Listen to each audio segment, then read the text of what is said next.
ये आप क्या कह रहे हैं देवर्षि? ये सत्य है देवराज, और आपकी सूचना के लिए मैं यह भी बता दूं कि अश्वमेध का अश्व राजधानी लौट रहा है। महाराज सगर अश्व के स्वागत की भव्य तैयारियों में लगे हैं, और इधर युवराज कर्मवीर अश्व के साथ अपनी यात्रा के अंतिम पड़ाव पर हैं। किसी भी समय राजधानी लौट सकते हैं। देवर्षि, अश्वमेध यज्ञ के पीछे कहीं उनका विचार इंद्रासन हत्याने को तो नहीं? ये धरती वाले तो सदैव ही स्वर्गलोक का सपना देखते हैं, कहीं उनका भी उद्देश्य? ये मैं स्पष्ट रूप से नहीं कह सकता देवराज, किंतु यह सत्य है कि युवराज कर्मवीर अपने अश्व के साथ कल किसी भी समय राजधानी पहुंच सकते हैं। नारायण नारायण।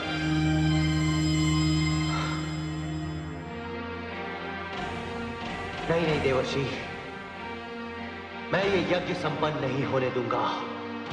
इंद्रासन मेरा है और मेरा ही रहेगा, मेरा ही रहेगा।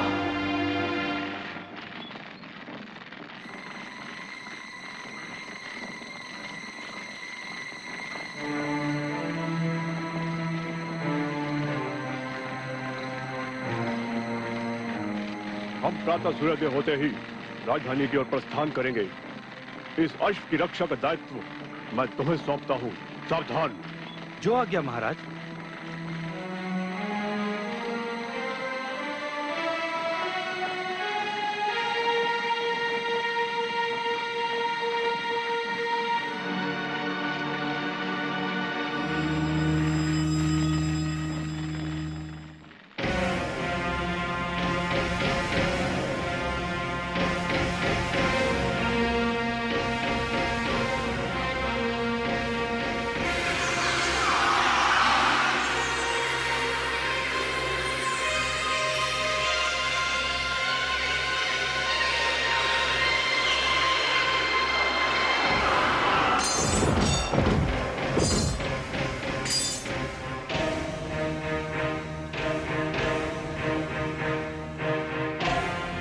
अब तुम महाराज सगर के पास नहीं जाओगे,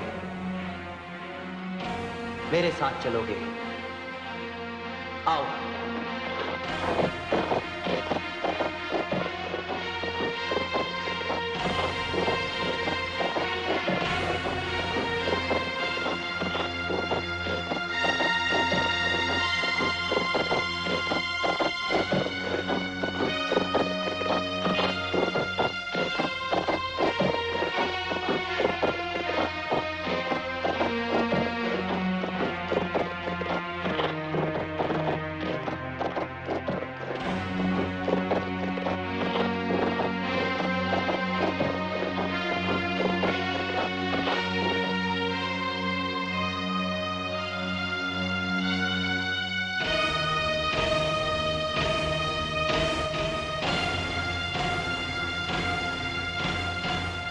युवराज कर्मवीर और उनके सैनिक सोच भी नहीं सकते कि उनका दिग्विजयी अश्व यहां होगा, यहां कपिल मुनि के आश्रम में।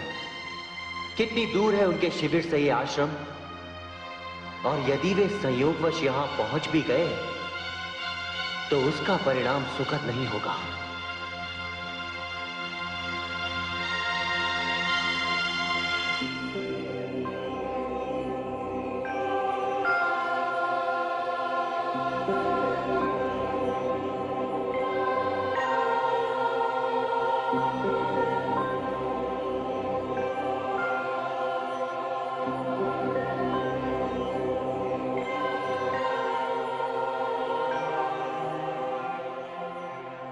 क्षमा करें मुनिवर, आपकी अनुमति के बिना मैं ये कार्य कर रहा हूं। मेरी विवशता है, क्या करूं?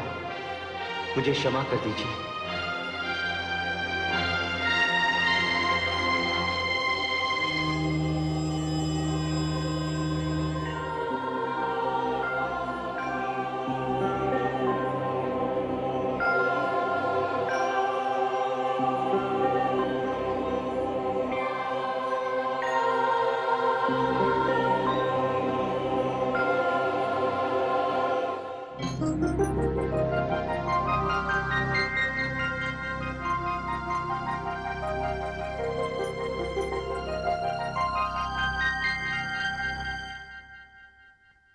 महाराज की जय हो। अपना अश्व खो गया है और सारे सैनिक मूर्छित हैं।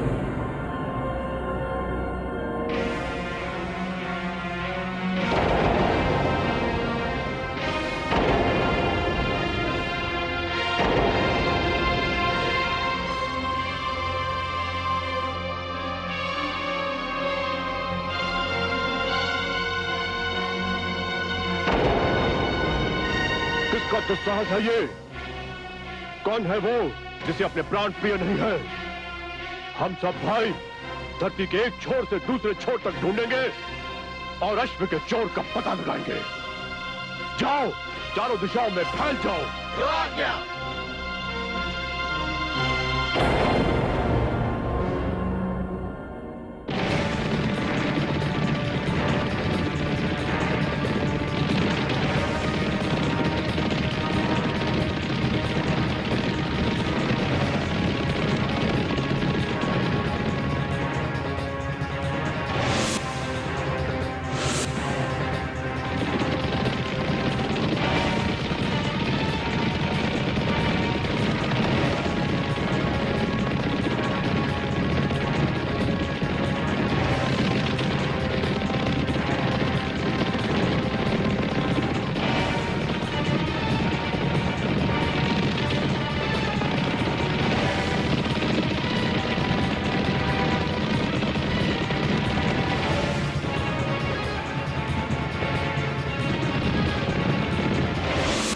महाराज, महाराज, महाराज की जय हो।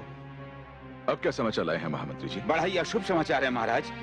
कोई दुष्ट अश्वमेध यज्ञ का अश्व चुरा कर ले गया। क्या? हाँ महाराज।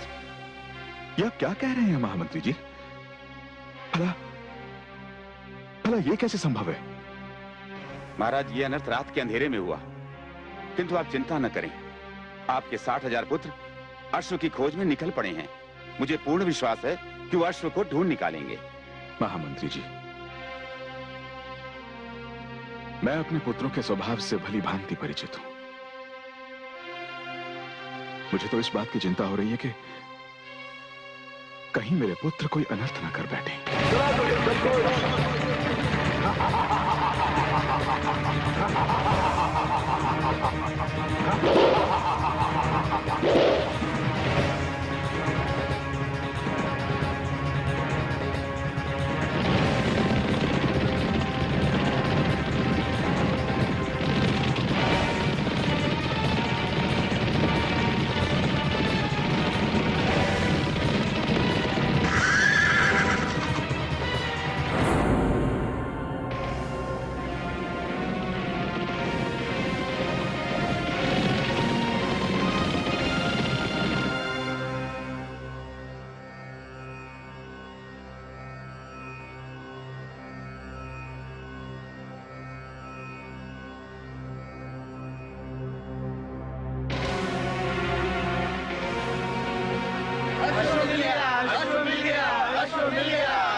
किंतु वो चोर कहां है जिसने हमारा अश्व चुराने का साहस किया है? लगता है वो ढोंगी इसी आश्रम में बगुला भगत बना बैठा है। आओ मेरे साथ। चलो चलो।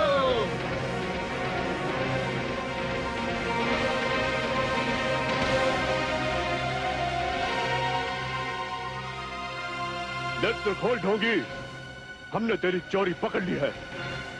भ्राताश्री, ये चोर तो साधु होने का नाटक कर रहा है। यदि आपकी आज्ञा हो तो इसे आश्रम से घसीट कर बाहर निकाल दिया जाए। यही उचित रहेगा। नेत्र खोल ढोंगी। कौन हो तुम लोग, और मेरी अनुमति के बिना मेरे आश्रम में प्रवेश कैसे किया तुम लोगों ने? अच्छा, अब एक चोर को पकड़ने के लिए हमें उसकी अनुमति लेनी होगी। चोर? कौन चोर? तू चोर है। तूने हमारे अश्वमेध यज्ञ का अश्व चुराया है। तुम लोग शीघ्र, अति शीघ्र आश्रम से बाहर निकल जाओ। हम आश्रम से बाहर निकालकर तुझे ले जाएंगे। ले चलो इसे। रुक जाओ, अन्यथा परिणाम अच्छा नहीं होगा। हमें परिणाम से डराता है? अरे मूर्ख, हम केवल इतने ही नहीं, 60,000 भाई हैं। तेरे मुंह पर कालिक मलकर तुझे यहाँ से ले जाएंगे। तुम्हें 60,000 होने का इतना अहंकार है तो जाओ, मैं तुम्हें श्राप देता हूँ, तुम सबसे सब जलकर भस्म हो जाओ।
महाराज की जय हो।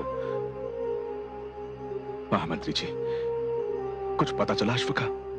नहीं महाराज, कुछ पता नहीं चला। किंतु किंतु किंतु क्या? महाराज, अश्व के साथ साथ हमारे 60,000 राजकुमारों में से किसी का भी कुछ पता नहीं चला। क्या क्या कह रहे हैं महामंत्री जी? हमारे इतने सारे पुत्र एक साथ कहां जा सकते हैं? यही तो आश्चर्य की बात है महाराज। हमारे सैनिकों ने चारों दिशाओं में उन्हें ढूंढा, किंतु कहीं भी किसी का भी पता नहीं चला। यह आपने हमें कैसा समाचार सुना दिया महामंत्री जी? कैसा समाचार सुना दिया आपने?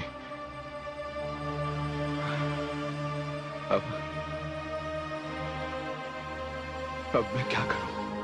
आप ये यज्ञ नहीं करेंगे, मैं सत्य कह रहा हूं पिताश्री। क्या आप अपने पुत्रों और मेरे भाइयों को नहीं जानते कि वो कितने उत्पाती और उद्दंड हैं? पिताश्री, आप ये यज्ञ मत कीजिए। इस अश्वमेध यज्ञ के परिणाम सुखद नहीं, अत्यंत दुखद होंगे।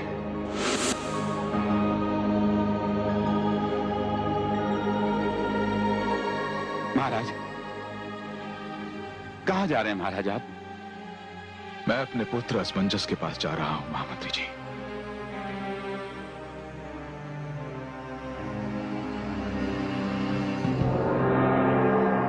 हे देवी परमेश्वरी, ये क्या हो गया? होना क्या है महादेवी? कपिल मुनि के शाप से महाराज सगर के 60,000 पुत्र जलकर राख हो गए। किंतु हे देवी भुवनेश्वरी, यह कोई साधारण घटना नहीं है। हाँ महादेवी, यह साधारण नहीं, असाधारण घटना है। हे आदिशक्ति, इस घटना का समाचार जब महाराज सगर को मिलेगा तब क्या परिणाम होगा? हे महादेवी, जैसा आप सोच रही हैं वैसा नहीं होगा, क्योंकि इस घटना के पीछे एक रहस्य है। आप उस रहस्य को अभी जानने का प्रयत्न ना करें।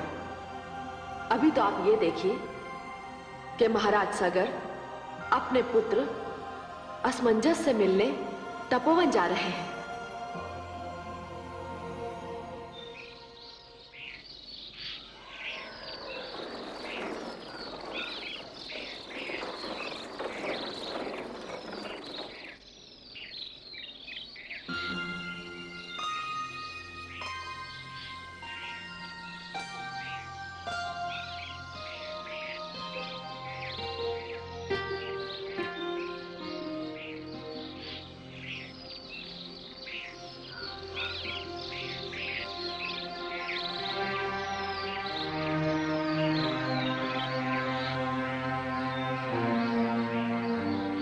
पुत्र असमंजस,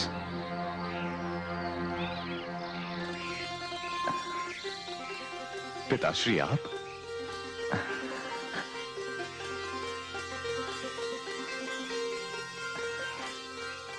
प्रणाम स्वीकार करें पिताश्री। आयुष्मान भव पुत्र, आयुष्मान भव।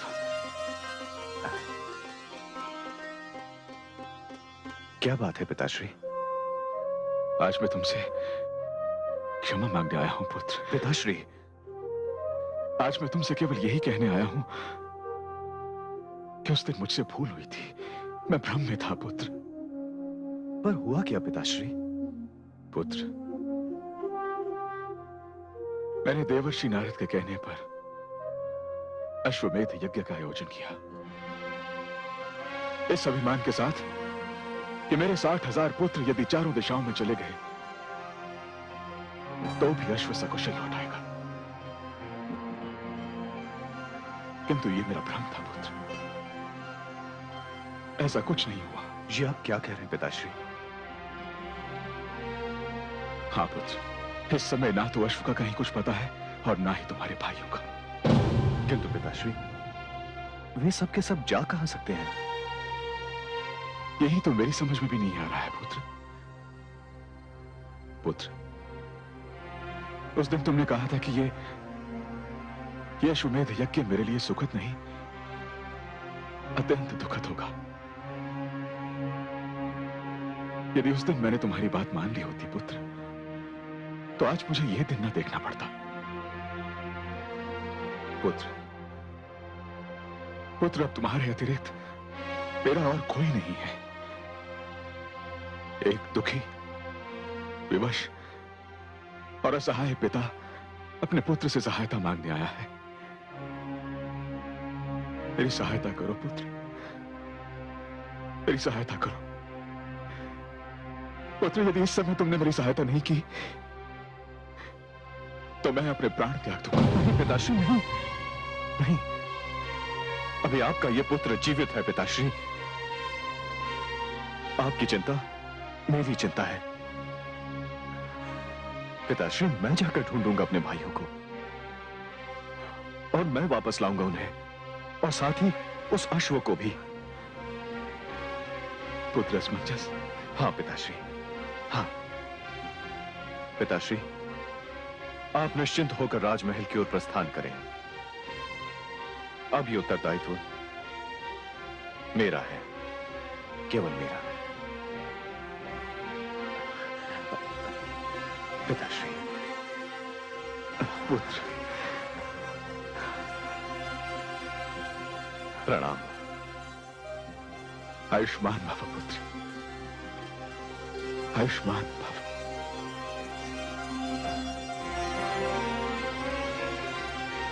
आयुष्मान भव।